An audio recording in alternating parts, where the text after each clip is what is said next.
do céu despenca, quando já nasce pronta, quando o vento é que inventa, de onde vem a canção. Eu não me lembro, assim, cronologicamente, do meu encontro com a música. Para mim é uma coisa corriqueira, sempre teve presente. Em casa, papai tinha aquele ABC, a voz de ouro, com uma perna fina, quando o antigo queria ser futurista e moderno. Isso eu lembro muito, essa coisa do ritual de se ouvir música em casa.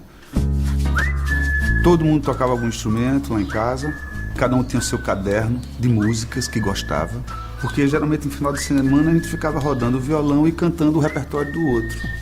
Isso também foi muito abrangente, porque papai e mamãe gostavam de Nelson Gonçalves, Luiz Gonzaga, Ângela Maria. Minha irmã estava já ouvindo naquela época Beatles, Paul Simon, Stevie Wonder. E como todo mundo tinha seu gosto, e como o violão era em benefício de todos, já começa também, na minha formação, uma coisa bem abrangente. Lá para os 16 anos, para mim chega o rock.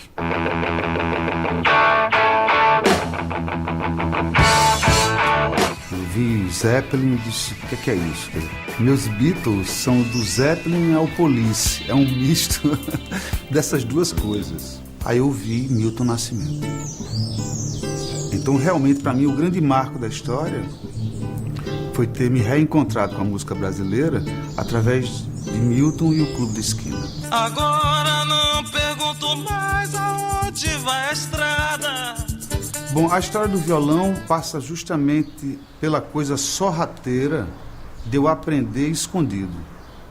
E eu explico por quê. Porque minha irmã tinha um violão, que era o violão dela, e era o único que tinha em casa, que ela só permitia rodar quando ela estava presente, que ela escondia no guarda-roupa dela a chave, que ela escondia a chave num lugar que ela achava que ninguém sabia onde ela escondia. E que eu, durante muito tempo, eu fazia isso. Esperava ela sair de casa, porque ela tinha que ir para aula, tinha que fazer algumas coisas, sair com os amigos. E eu sabia onde ela escondia a chave, pegava, e eu tinha que ser ágil. O Lenine tocando violão, né, é uma coisa interessante, porque ele não precisa de muita... Não precisa ser tão eloquente nos acordes, nem nos arpejos, nem no tocar para passar a ideia, entendeu?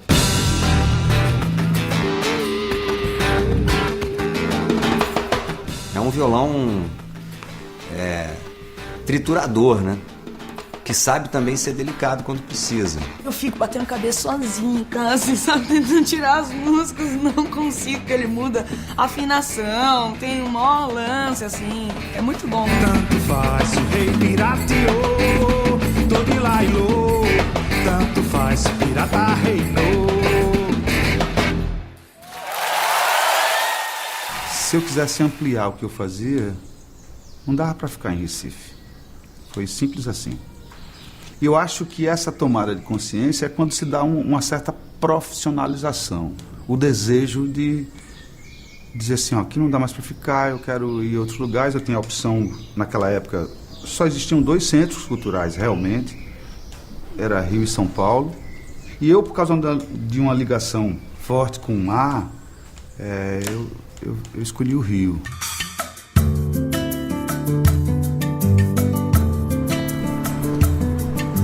Eu costumo dizer de brincadeira que eu saí de uma cidade grande, que é Recife, para cair numa cidade do interior, que é a Urca. A Urca é como se fosse uma pequena vila encravada dentro de uma cidade grande. Isso fez toda a diferença.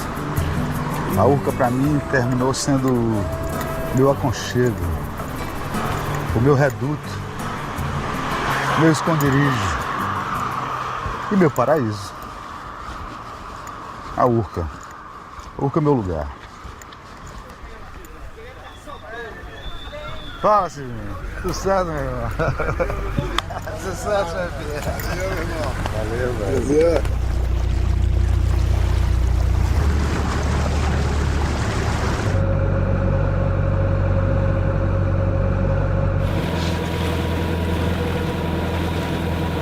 E lá no mar eu vi uma maravilha, vi o rosto de uma ilha, Numa noite de luar, eita luar, lumiou o meu navio.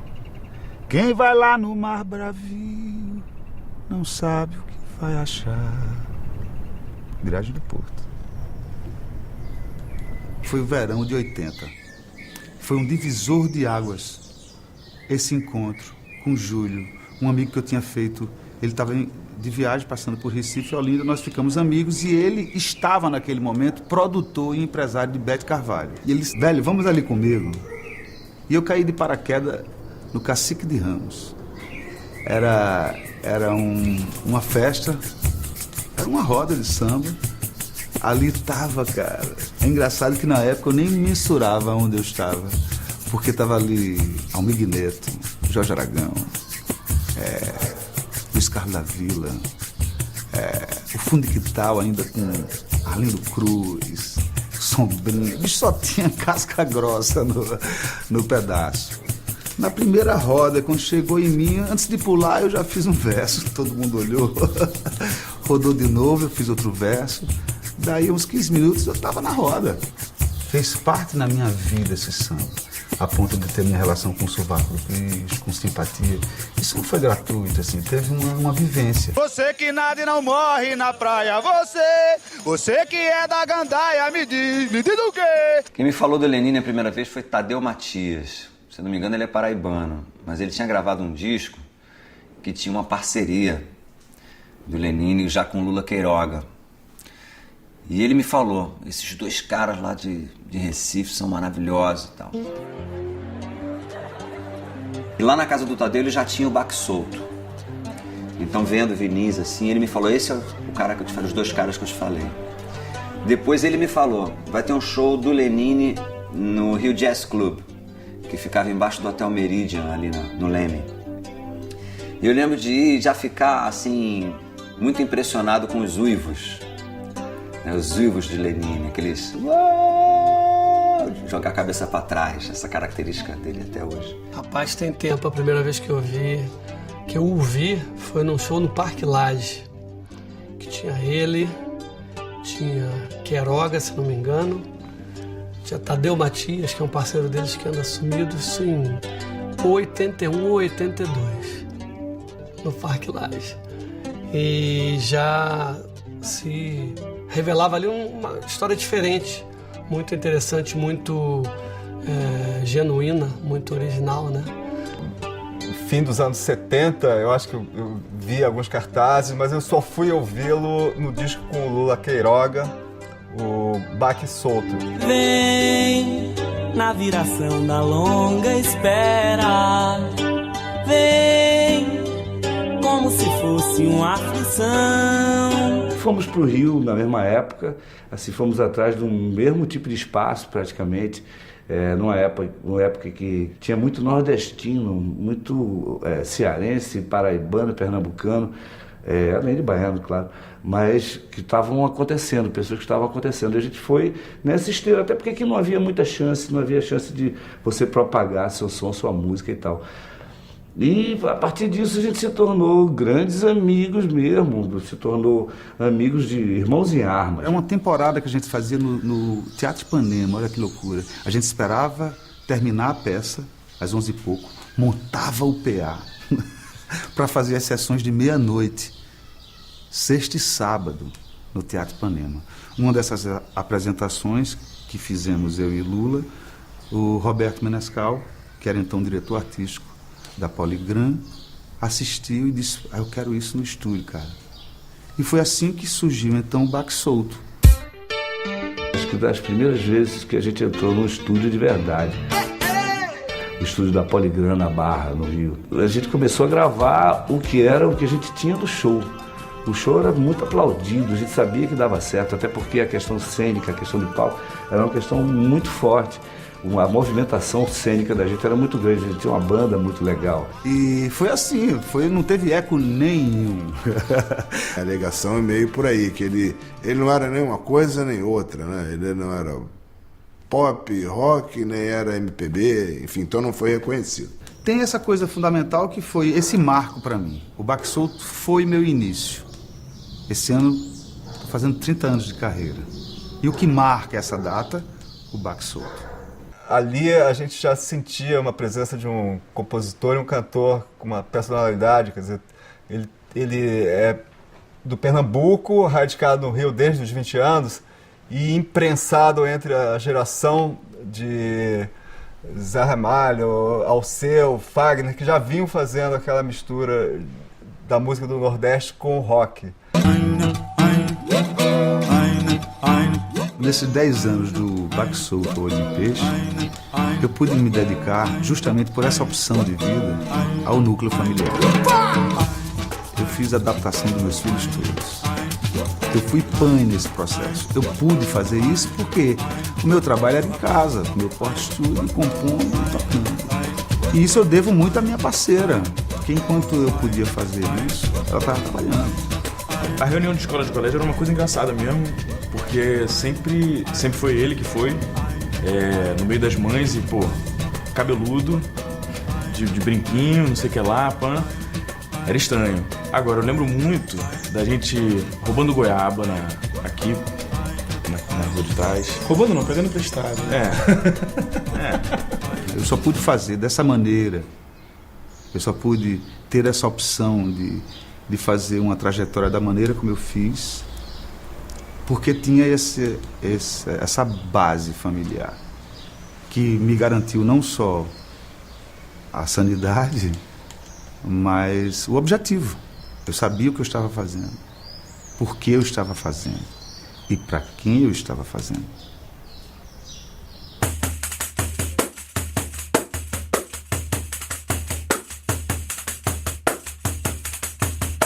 No início de 93, assim, eu morava em Santa Teresa, numa casa legal, sabe, numa peça aqueles pra baixo, assim, S. Aí, com violão, aí levamos som, cara, assim, à tarde, tocamos, sei lá, um monte de som, de música, cara, foi uma loucura, uma noite também, o outro dia, eu falei, pô, foi uma viagem, né? Eu falei, cara, a gente tem que gravar essa parada, isso aí até agora o nego não fez. E a gente fez o disco ali numa tarde, cara, acredite.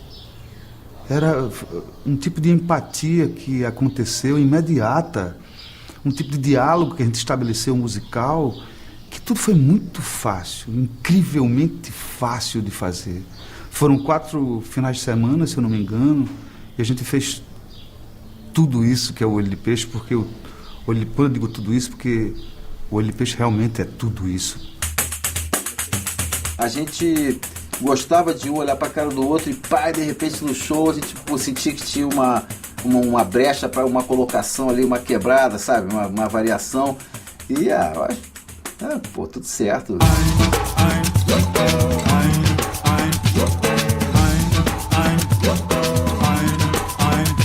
Deu raposa na cabeça, deu bicho, pé do samba, deu federa na muamba, deu surfista na central, deu entulho no canal e no jornal, deu a notícia que no cofre da polícia muita prova se escondeu. Estranho, bizarro, tudo isso aconteceu, acredite ou não, inesperado. Quando eu escutei o Olho de Peixe, talvez já na casa do Lenine, não vou me lembrar disso, eu tive essa sensação de que aquilo inaugurava alguma coisa que não tinha nome ainda. Eu ganhei da minha madrinha, sempre ganhava discos dela de presente de aniversário e ela me deu o Olho de Peixe. E aí, que eu peguei na mão, ela falou, não, você tem que ouvir isso e tal. Eu falei, tá, tudo bem. Mas eu sempre, sabe, dava uma adiada de escutar e eu dei também uma adiada. Quando eu coloquei, eu falei, não, vou ver aquele disco que minha madrinha me deu. Foi tão transformador, assim, acho que eu precisei ouvir repetidas vezes, assim, 10 vezes, ouvindo. Ele tira também referências percussivas de tudo que ele faz, no canto, no jeito de tocar. Então acho que ele, junto com o Suzano no Olho de Peixe, eles tiram a percussão da cozinha e botam na sala de estar. Foi a única vez que eu estourei uma pele tocando, foi com o Olho de Peixe também. Isso é um marco, né? Uma coisa séria, assim, depois estourar uma pele de pandeiro tocando, é um lance, né? É um lance legal, né? E a voz do Lenine, o timbre do Lenine, aquilo me mexeu comigo muito. Principalmente os registros desse disco, o jeito que ele se dobra, o jeito que ele conversa com ele mesmo, assim. E aí, a partir disso, eu fiquei completamente rendida, assim. Eu sou fruto do Lenine, com certeza.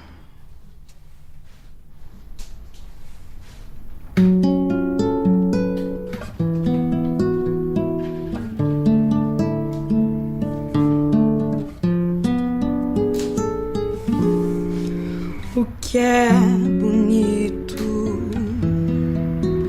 é o que persegue o infinito, mas eu não sou,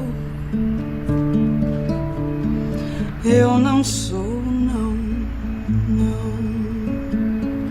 Eu gosto é do inacabado, do imperfeito, do estragado que dançou.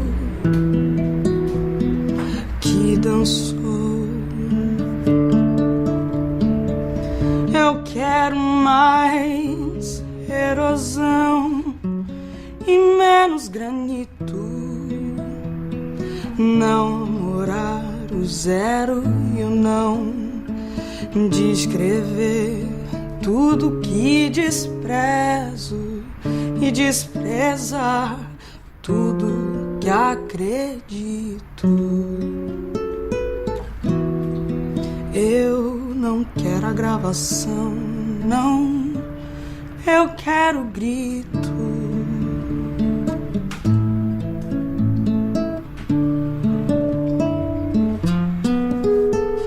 A gente vai e fica a obra,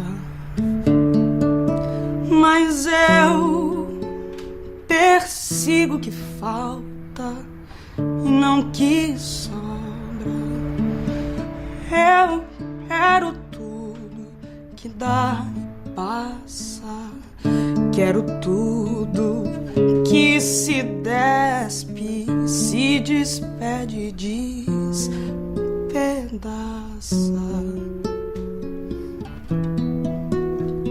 Eu quero tudo que dá e passa, quero tudo que se despe, se despede, despedaça.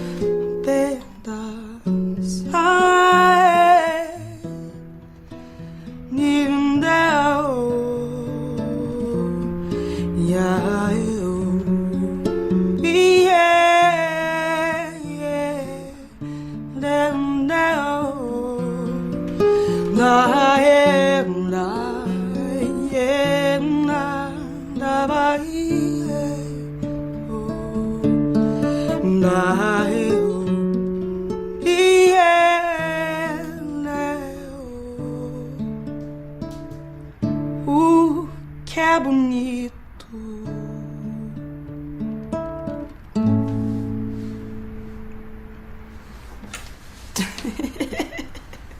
bonito, né?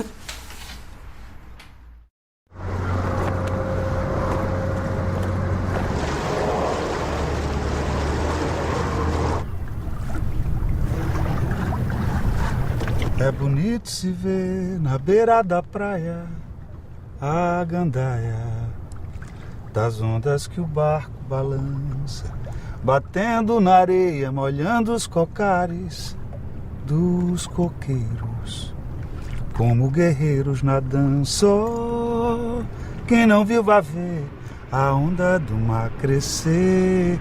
Oh, quem não viu vai ver a onda do mar crescer. O mar sempre exerceu um grande fascínio sobre mim. Foi por causa do mar que eu escolhi vir morar no Rio de Janeiro.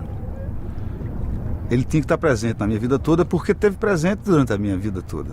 A minha infância, a minha adolescência foi dentro d'água. Não por acaso, O Olho de Peixe é um disco que mais de 60% das músicas falam sobre o mar. Era natural que eu escolhesse viver num lugar em que o mar estivesse perto, assim como na Urca. E essa ligação com a natureza também me fez aproximar de uma tribo de de grandes seres humanos abnegados que têm como objetivo a melhoria do planeta. Estou falando de gente como o Tamar, gente como a SOS Mata Atlântica, gente como o Projeto Albatroz, gente que, espalhados por esse Brasil, compraram essa briga de preservação. E eu sou um admirador muito grande dessas pessoas. É mais além,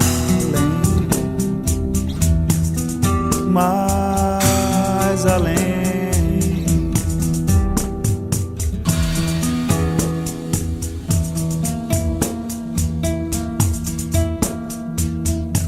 Depois do Olho de Peixe, deu aquele negócio, fazer o quê, né?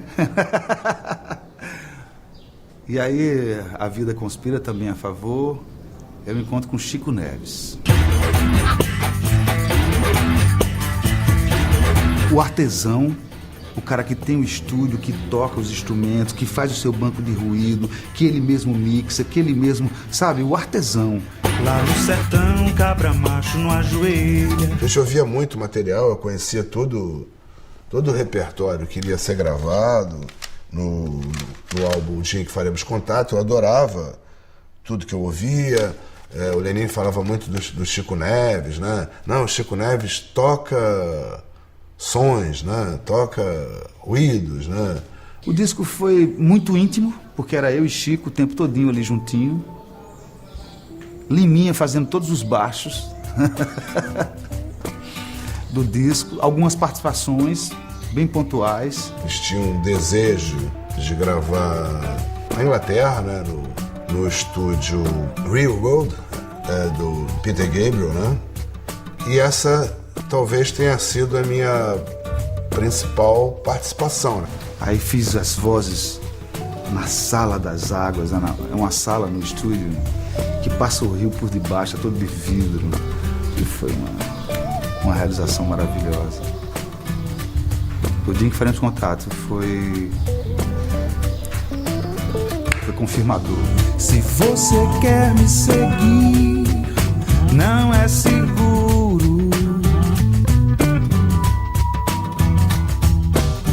Você não quer me trancar num quarto escuro.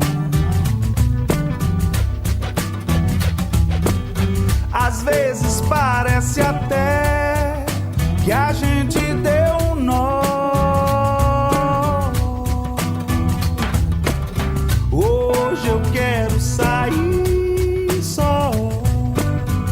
Na minha opinião, o melhor álbum do Lenine, é o que eu mais ouço, mais me agrada. Ele fez 3 na BMG. Eu penso no O Dia em que Faremos Contato, Na Pressão e o Falange como uma trilogia. Mesmo tendo essa questão fundamental de autoralidade. O Dia em que Faremos Contato é um disco meu e do Chico Neves. E o Na Pressão e o Falange não, é meu e do Tom Capone. Um aquário é maior do que o mar, mas o mar espelhado em seus olhos. Eu caio na rede, tem quem não caia. Caio na rede, tem quem não caia. Caio na rede.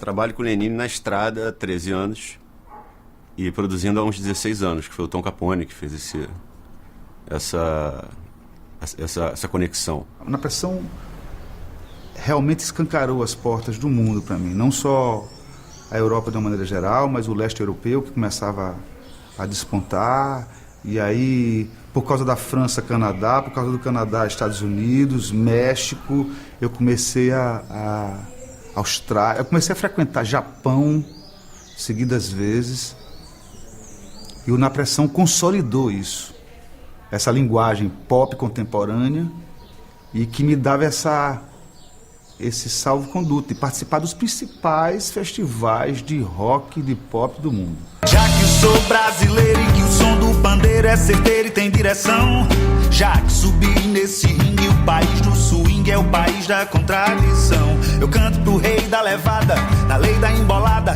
na língua da percussão, a dança, mugango, dengo, A ginga do mamulengo, o charme dessa nação. Nós saímos de carro, era o carro dele, ele ia me dar uma carona e ia seguir o caminho dele.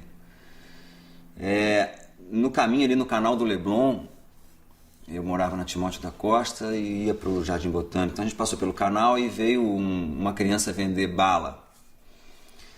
E como estava assim um dia muito nublado, ia cair uma chuva forte, estava já com vários trovões, essa criança chegou assim na janela do carro e ofereceu, né? Quer comprar drops? Né, tal.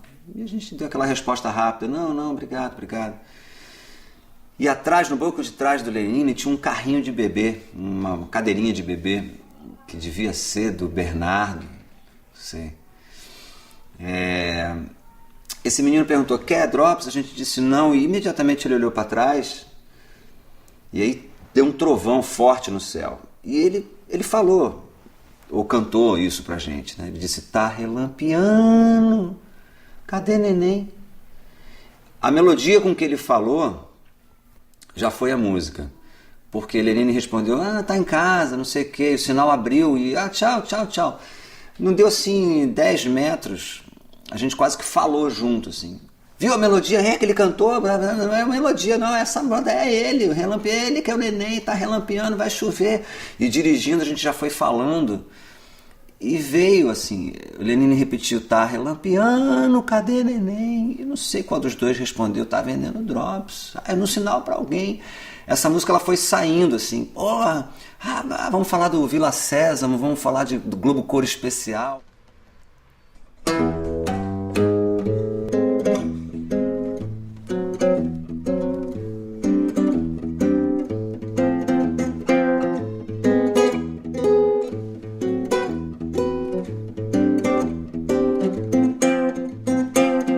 Tá relampeando, cadê neném? Tá vendendo drops no sinal pra alguém. Tá relampeando, cadê neném? Tá vendendo drops no sinal pra alguém. Tá vendendo drops no sinal. Ninguém. Todo dia é dia, toda hora é hora. Neném não demora pra se levantar. Mãe lavando roupa, papai já foi embora. E o caçula chora, mas há de se acostumar com a vida lá de fora do barraco. Ai, que endurecer um coração tão fraco para vencer o medo do trovão. Sua vida aponta contramão. Tá relampeando, cadê neném? Tá vendendo drops no sinal pra alguém. Tá relampeando, cadê neném? Tá vendendo drops no sinal pra alguém. Tá vendendo drops no sinal. Ninguém. Tudo é tão normal, todo tal e qual. Neném não tem hora pra ir se deitar. Mãe passando roupa do pai de agora, de um outro caçula que ainda vai chegar. É mais uma boca dentro do barraco, mais 1 quilo de farinha do mesmo saco, para alimentar o novo João Ninguém. A cidade cresce junto com o neném.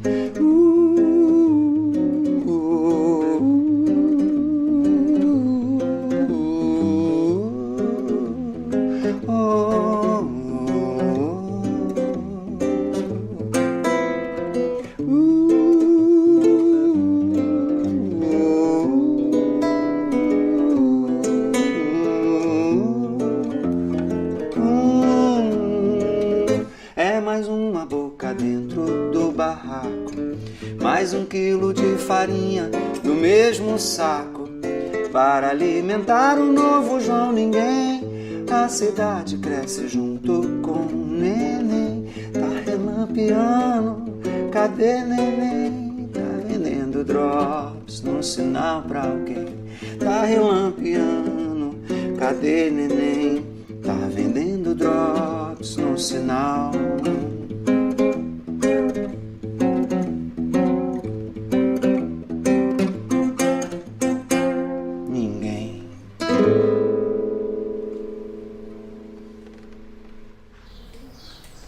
com Falange Canibal, que é o terceiro dessa, digamos, trilogia, de alguma maneira é um retorno ao Baque Solto, como ajuntamento. Porque o Falange Canibal é o nome de um encontro que a gente fazia nas quintas-feiras, nos Arcos da Lapa. Era um espaço onde cabia tudo, teatro, poesia, cinema, música e tudo. E o mais importante do encontro era a plateia. A plateia se rebelava, a plateia dizia, está muito ruim, muda. E esse exercício foi muito bacana. E eu quis homenagear aquele núcleo de pessoas. Meus olhos de raio-x cegaram de medo. Realmente, quando a gente finalizou o Falange, ali eu vi que eu tinha conquistado um lugar.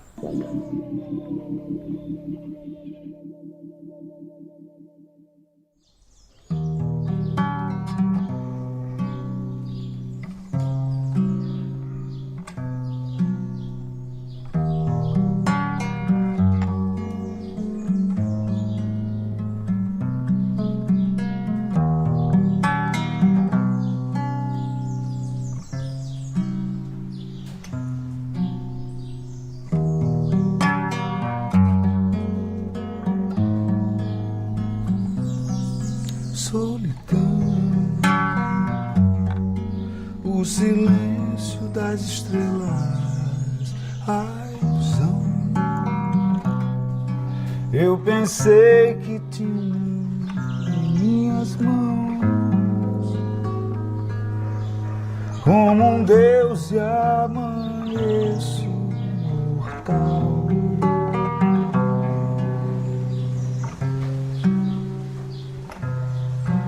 E assim, repetindo os mesmos erros, dói em mim ver que toda essa procura não tem fim. E o que é que eu procuro afinal?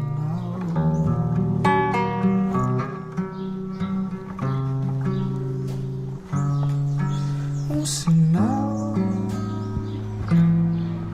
uma porta pro infinito, o irreal, o que não pode ser dito, afinal, ser um homem em busca de mais,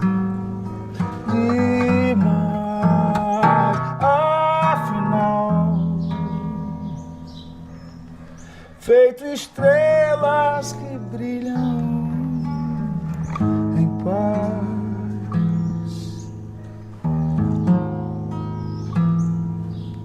Em paz.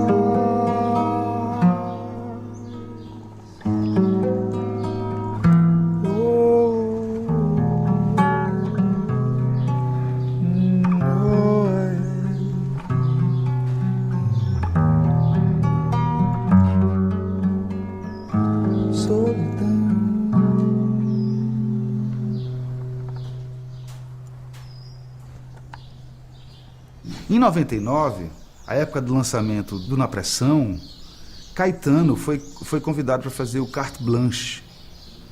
E ele me convidou para fazer uma participação, para abrir o show dele no La Villette, no Cité. Foi tão bacana, foi tão poderoso que isso, 3 ou 4 anos depois, eu fui convidado para fazer o Carte Blanche. Aquela carta branca que foi dada a Caetano foi dada a mim. Chamei um argentino, Ramiro, uma cubana, Ilsa, e a gente fez o Incité.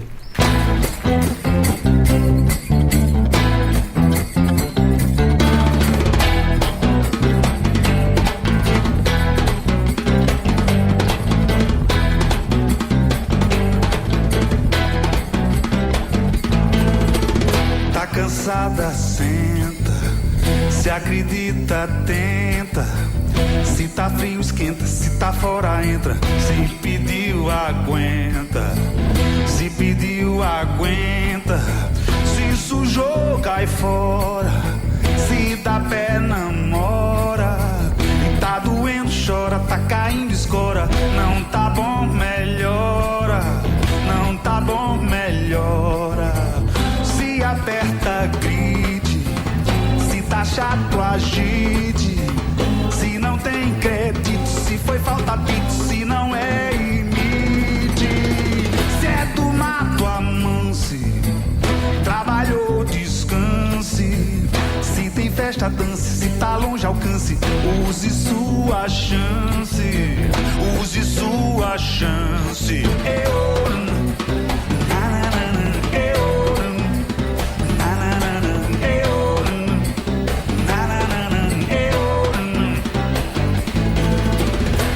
Teve também alguns discos que, apesar de não ser meu assim, mas eu me aproprio deles. Por exemplo, a trilha do espetáculo Breu do Corpo mudou minha maneira de fazer música depois dessa experiência, que foi entrar no estúdio sem saber para onde iria.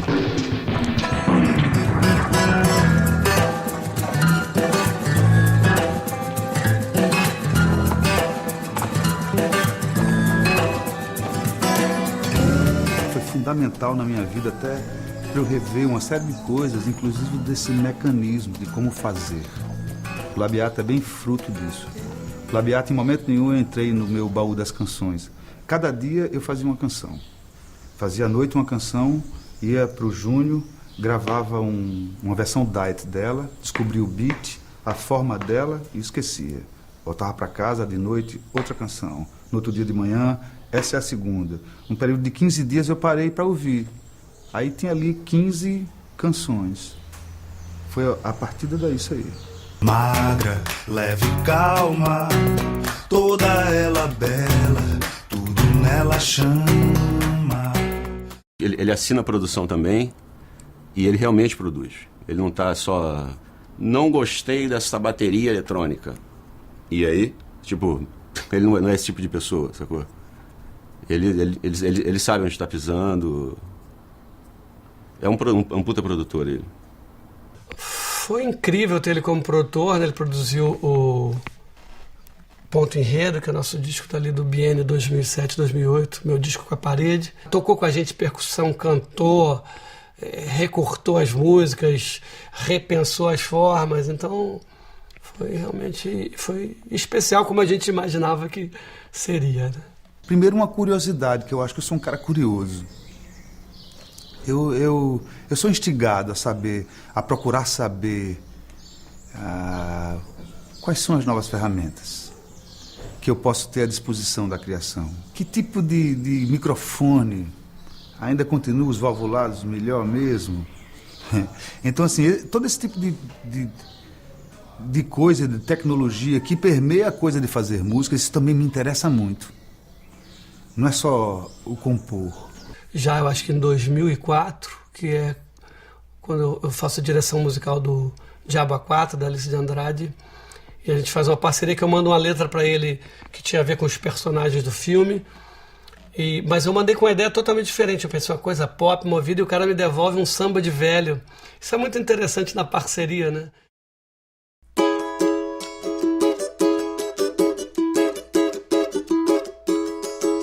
É que no fim da estrada eu vejo 4 horizontes, amar a montes de histórias, mistérios, sedes distintas. Aquilo que te sacia, pra mim é um 3x4. O que retrata meu medo, pra você não tem segredo. O que pra ti é degredo, pro outro é porto seguro. Eu furo de reportagem, pra nós é mera bobagem. Viagem sem paradeiro nos faz tão perto e distantes. Depois da minha chegada, tua partida teu antes. Estrada de 4 sentidos, encruzilhada de destinos. Quanto mais flor, mais mulher. Quanto mais velho, mais menino. Estrada de 4 sentidos, encruzilhada de destinos. Quanto mais flor, mais mulher. Quanto mais velho, mais menino. Uou, uou,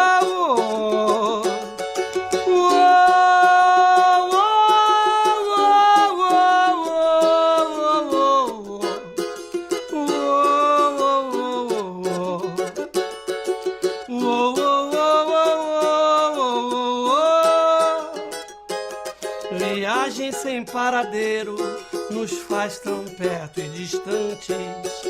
Depois da minha chegada, tua partida teu antes.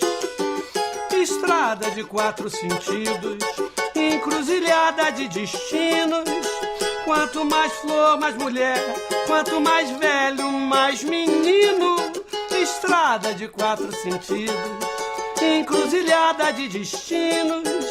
Quanto mais flor, mais mulher. Quanto mais velho, mais menino. Oh.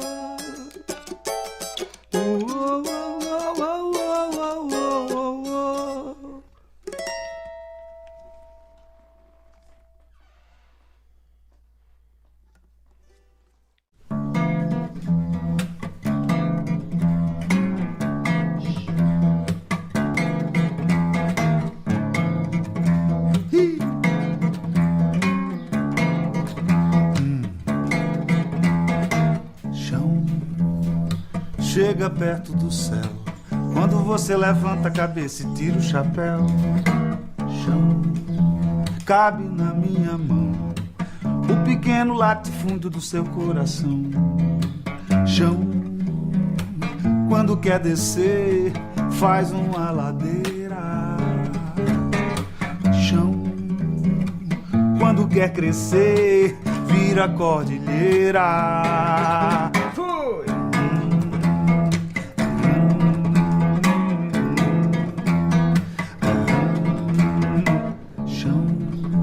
Segue debaixo do mar o assoalho do planeta e do terceiro andar.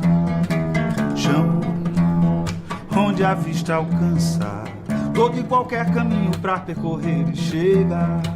Chão, quando quer sumir, se esconde num buraco. Chão, se quer sacudir, vira um terremoto. Dos pés, tudo perde a gravidade. Então ficaremos só nós, no palmo do chão da cidade. O chão quando foge dos pés, tudo perde a gravidade. Então ficaremos só nós, no palmo do chão da cidade.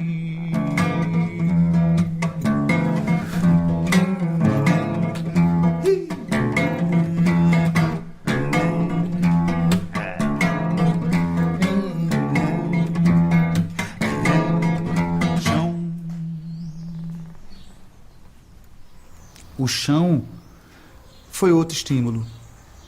Eu queria fazer um disco sem bateria nem percussão. Simples assim. Mas isso poderia ser uma janela para eu descobrir outros sons, outra maneira de fazer. Assim, só como estímulo. Isso foi só um estímulo que eu tive. E tive a sorte de, ao gravar uma das primeiras canções que eu tinha composto, Amor é Pra Quem Ama, a porta do estúdio estava entreaberta e vazou o canário, o Frederico, da minha sogra, vó do Bruno, meu filho, produtor do disco, e onde ele tem o estúdio. Ele chamou a atenção que o canário estava cantando não só no tom, mas ele estava evoluindo com o arranjo do violão. E ele disse, pô, vamos assumir isso aí, cara. Não tem como a gente não assumir isso. Ok, pede silêncio na casa. Tirei o áudio, deixei na tela do computador só o tamanho da onda para saber quanto tempo de duração ia ter a gravação. Play, e é o que você ouve. É outra característica do chão.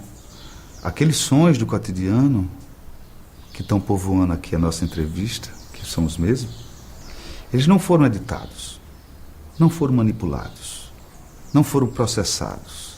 Os passos que você ouve foram percorridos, foram corridos. O coração que você ouve é o coração do Bruno, com a arritmia que qualquer coração tem. Não é um loop perfeito. Não é... Não, isso coração nenhum bate assim, não. Então, essa característica do chão também é muito bacana. Esses sons são originais.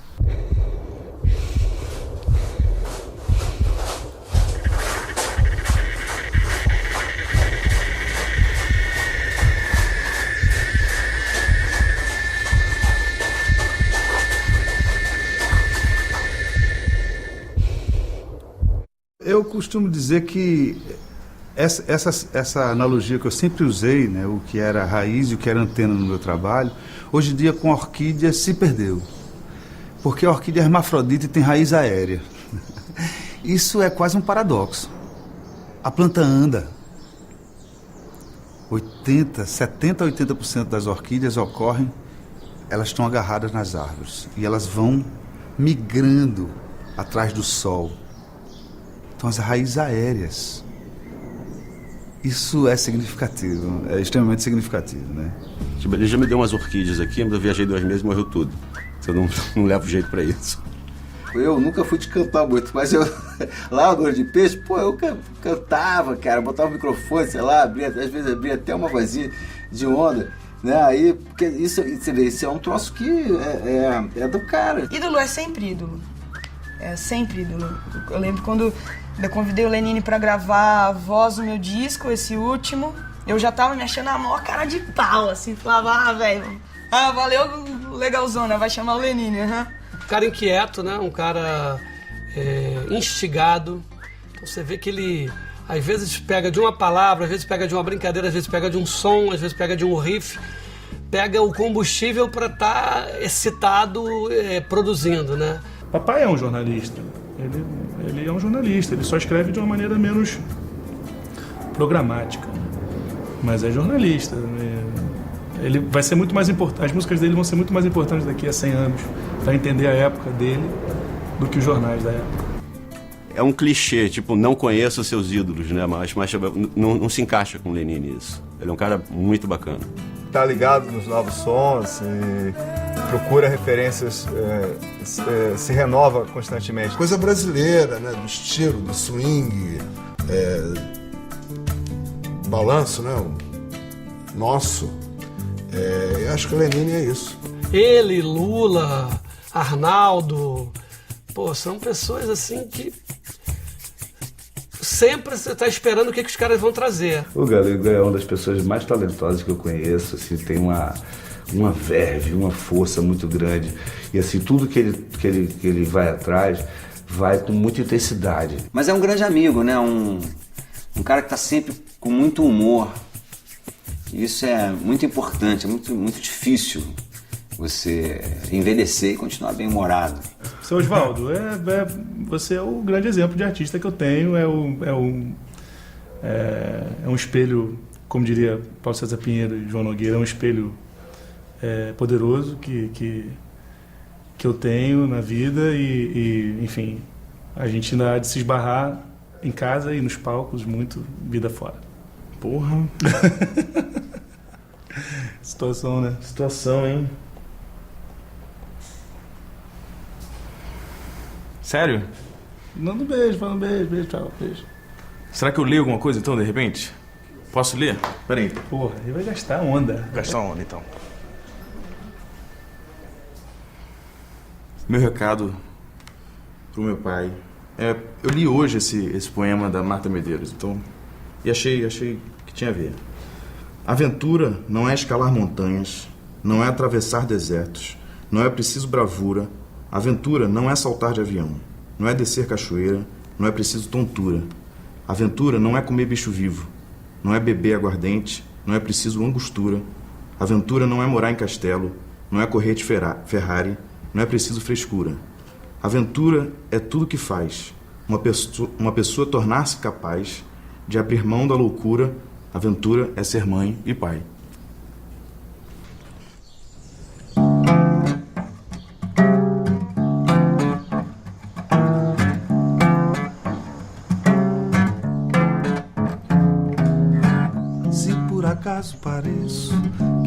agora já não padeço de um mau pedaço na vida.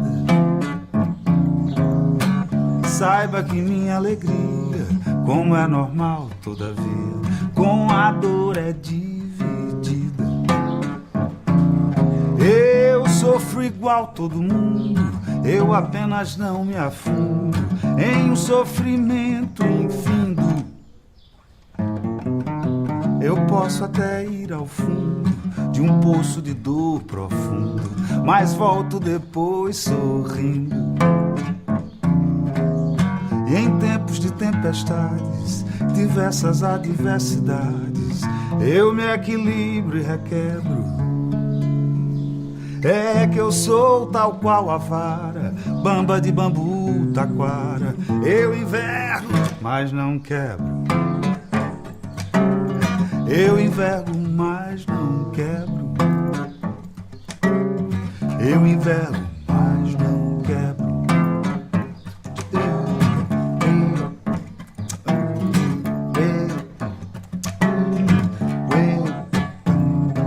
Não é só felicidade que tem fim na realidade, a tristeza também tem. Tudo acaba, se inicia, bem moral e calmaria, noite e dia vai e vem. E quando é mar, a maré, e quando já não dá pé, não me revolto, me queixo. E tal qual um barco solto, salvo do alto mar revolto, volto firme pro meu eixo. E em tarde assim como esta, eu cantando nessa festa, ergo meu copo e celebro os bons momentos da vida e nos maus tempos da lida. Eu envergo, mas não quebro. Eu envergo, mas não quebro. Eu envergo, mas não quebro. Corrobora tudo que a gente falou, né?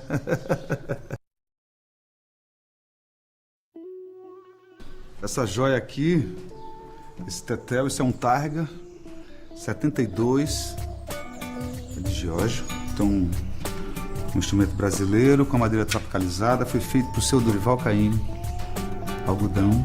Cara que viveu a vida pro mar. Tem tudo a ver que tá comigo, né? Seu Dorival. Obrigado, seu Dorival. Olha aí onde ele está. Tô fazendo bom uso, muito bom uso dele.